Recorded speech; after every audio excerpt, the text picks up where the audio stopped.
Bum bum bum bum bum bum bum bum bum bum bum bum. The Peter Dislike Show. Bum bum bum bum bum bum bum. So one thing that I've learned throughout my art career is that there are always things to be learned in life, right? We never really stop learning about how life works, and I'm starting to feel better about a childhood experience that I had, and it's the missed opportunities in my one of the missed opportunities in my childhood because it has propelled me to go as far as I have with my bismuth art career. Right, so right now as I speak, I have almost 4 tons of bismuth, and part of the reason I've been forging ahead with so much bismuth is that when I was a child, there was a time when I fell head over heels over another metal, and unfortunately, I didn't push as far as I did today. Granted, I was only 13 years old, and I've come to regret it. I was 13 years old when I started collecting coins. This was the early 2000s. The US had just released the state quarters program. I would be out shopping. My parents would go to the bank, and I would ask the bank teller if they had any interesting states. And so I amassed quite a number of state quarters, if I remember correctly. And then I started looking for other interesting coins at the bank. We'd be at the bank, and I would ask them any other interesting coins. And eventually, I learned about the Kennedy half dollars, and I bought, if I remember correctly, that first time around about $10 worth of Kennedy half dollars. And when I got them home, I discovered that one or two of the coins had a slightly different tone to it. It looked different colors, and when they would hit other coins, they had a different sound to it. Didn't know what it was, and so you got to remember back in 2000, 2001, we didn't have the kind of search engine technology we do today, right? I don't think we used Google. It existed, but for the most part, you were searching on Ask Jeeves, if I remember correctly. I distinctly remember using Ask Jeeves. Like, why does some half dollars from 1968 or whatever the year was have a different color, different sound? And I learned that they were made of 40% silver. And to my dismay, got to remember this is 2000, they had about 60 cents worth of silver. Did some more reading. I was 13 years old, and I was still very impressed about what I found. And I did some more reading and discovered that despite the coin only having 60 cents worth of silver, there were investors all around the world who would buy $500 face value, $1,000 face value of such coins as an investment for the future. And so I thought, if there are people willing to hoard such coins, maybe it's not a bad idea to go look for them, right? After all, I was looking for state quarters, which nobody were really hoarding as an investment, right? They were a novelty more than anything else, right? I think even if you had kept uncirculated state quarters from 2000 until now, I don't think it would have been a very good return. You'd be better off keeping those 40% silver half dollars, probably, right? So I started looking for them, and another time we had gone to another bank, and I discovered that this bank had $3,000 worth of half dollars, and I so badly wanted to go through them. I didn't have $2,000 or $3,000 to buy them all at one time. Obviously, I would buy $20 at a time, look through them, and then go back and exchange it for another 20. And I did this a couple of times. And one day, while eating dinner with my parents, I half jokingly, really, asked my mom if she could loan me $3,000 so that I could go look for the coins. I asked her, "Hey, mom, could you loan me 3,000? I got an idea."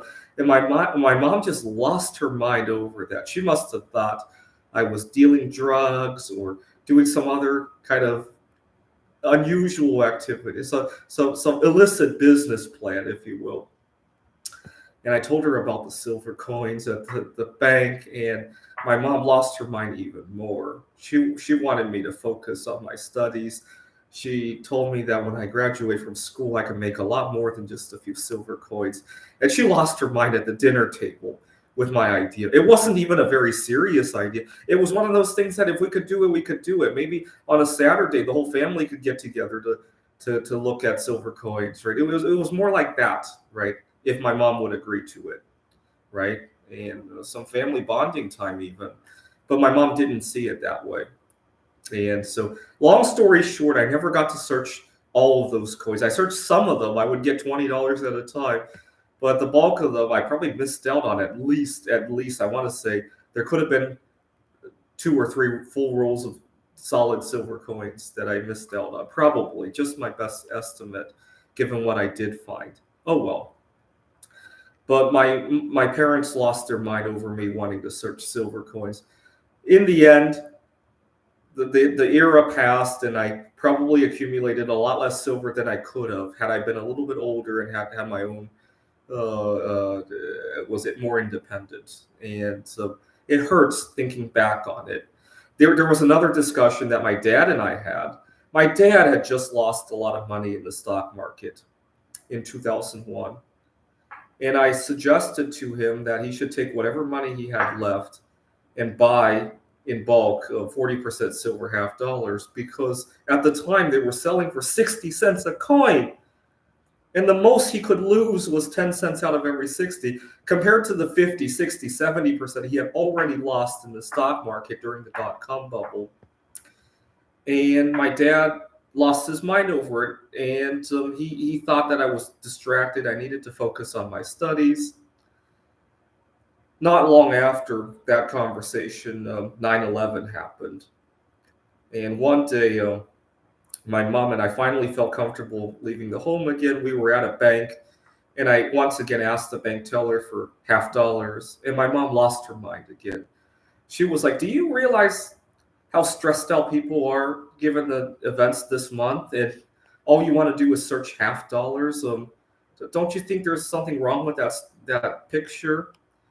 And my mom lost her mind. She really valued her public image, and this was a local bank that we were at. She held her mortgage there, and she really valued her public image, and was upset that I would even entertain the idea of looking for half dollars during a time of national panic. And long story short, in the end, I moved out of my parents' home with a fraction of all the silver that I could have had I pushed the idea a little bit further. But fast forward 20 some years later, now I don't have to deal with people calling me crazy.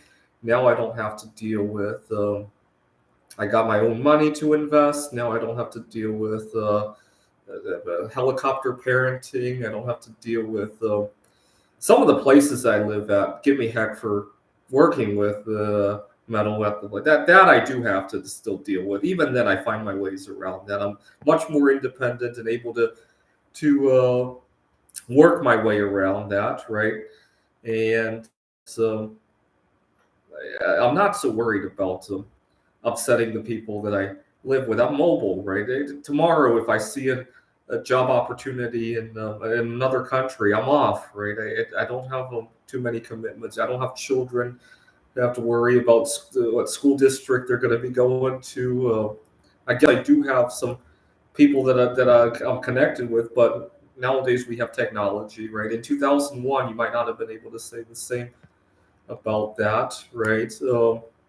And so I don't have to deal with any of that, right? I distinctly remember my mom was so upset. It had been just 1 or 2 weeks after 9/11, and I went to a bank looking for half dollars. My mom was like, "Are you crazy?